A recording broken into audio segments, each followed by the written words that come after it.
Hey guys, and welcome to another video. Yet another video about Red Dead Redemption 2. And this time, I'm going to talk about top 5 characters I like or sympathize with in the game. But before I start, please pay attention to these 2 points. Point 1. As I always say, tastes are different. Our perspectives differ, and each person has his own point of view or his own angle from which he looks at matters. So I may like something you may not like, and the opposite could be true. This is my pure personal point of view. Point 2. The title says top 5 characters in Red Dead Redemption 2, not in the Van der Linde gang. In other words, I'm going to talk about characters who aren't and who are Van der Linde members. These 2 points were important to be mentioned before you, as always, grab a beer and let's go.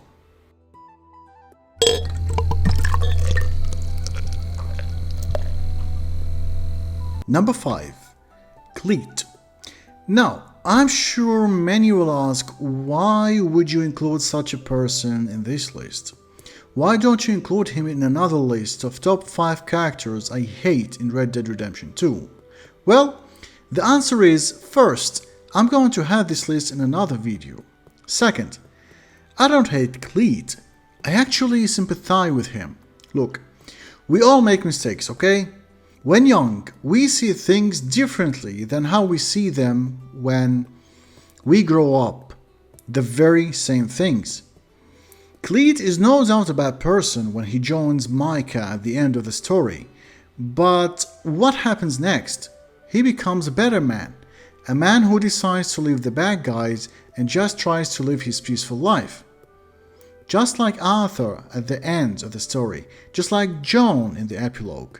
The problem is, he isn't given the chance by Sadie, who is driven by her anger, and yes, I don't blame her, but think of those innocent people whom the gang killed, including Arthur himself. Many, but not all, wanted to have a peaceful life. They ended up dead, killed by the gang, and some by Arthur himself. Cleet, for me, is or was one of them, and the fact he was a supporting character doesn't mean he shouldn't have been given a second chance. Number 2. Captain Monroe.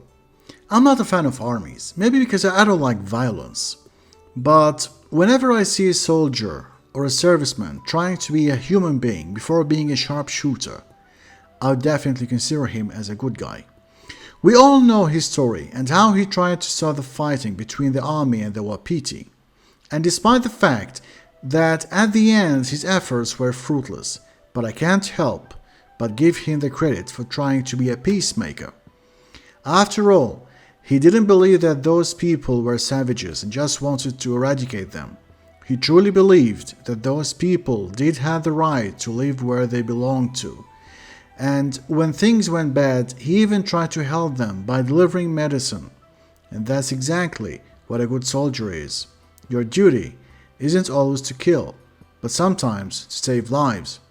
Even the lives of your enemies.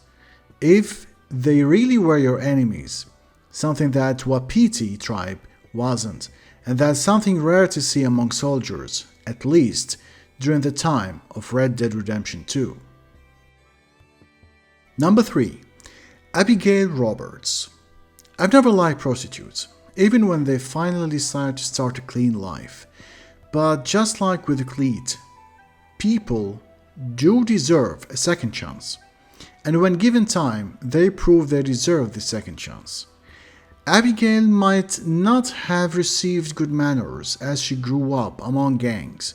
In other words, she wasn't given the chance to be clean, as she thought that what she was doing was just a normal job.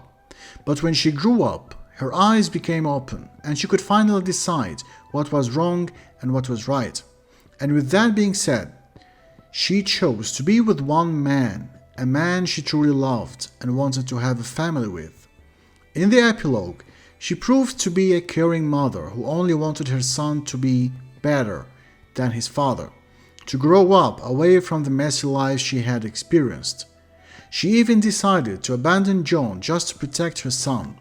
In other words, Abigail did what a good woman and mother would do, leaving her dirty dark past behind her and moving on towards a cleaner life, and protecting her own son, even if that meant being away from her husband, the man she had always loved. What more can we expect from a good woman and a good mother? Number 2. Simon Pearson. The man who reminds me of Santa Claus. Big, fat, kind, and always has tasty things, even during the camp time. But there is more than the Christmas atmosphere. Simon's story itself, before and after the story of Red Dead Redemption 2. After failing with the whale oil business, he never gave up. He joined the Van der Linde gang, but never actually took part in any of its bad jobs. Later, he opened his own shop in Rhodes, and just like John, he found a better way of making a living. The fact that during the story he was away from the fighting tells you that he had bigger plans that don't involve violence and gang life. The epilogue tells it all. It's true that he failed in his very first job, but his determination and eagerness to have a respectful and peaceful life allow him to take the second place on the list.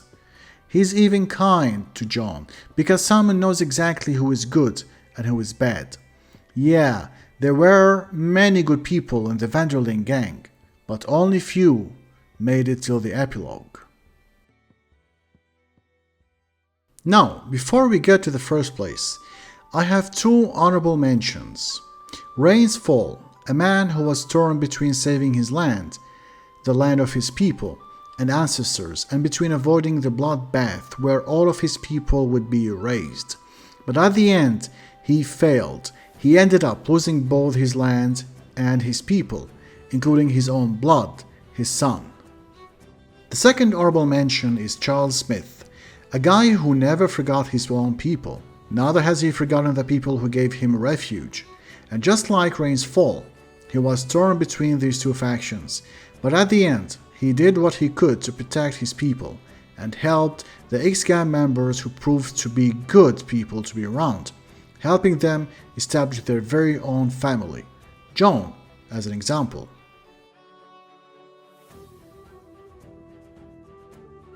Number 1. John Marston. For me, John will always be number 1. A pragmatic man who saw it coming. He would always listen to the sound of reason. And when Dutch began losing his mind, he was the first not only to notice, like Arthur, but the first to take his decision of seeking a less crazy place. Jack and Abigail became his family, a family that would always stand by his side when he is in danger, and not to abandon him like Dutch did. Yes, Abigail left him when he was seeking Sadie's revenge, but she wanted him to forget the old gang life and become a family member, a father. John did what many others didn't, or were too late to do.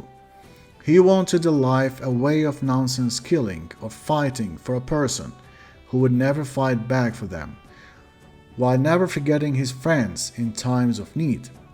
He helped Sadie, Uncle, and Charles, and later, in the events of Red Dead 1, he sacrificed himself to protect his family, something that Dutch never did.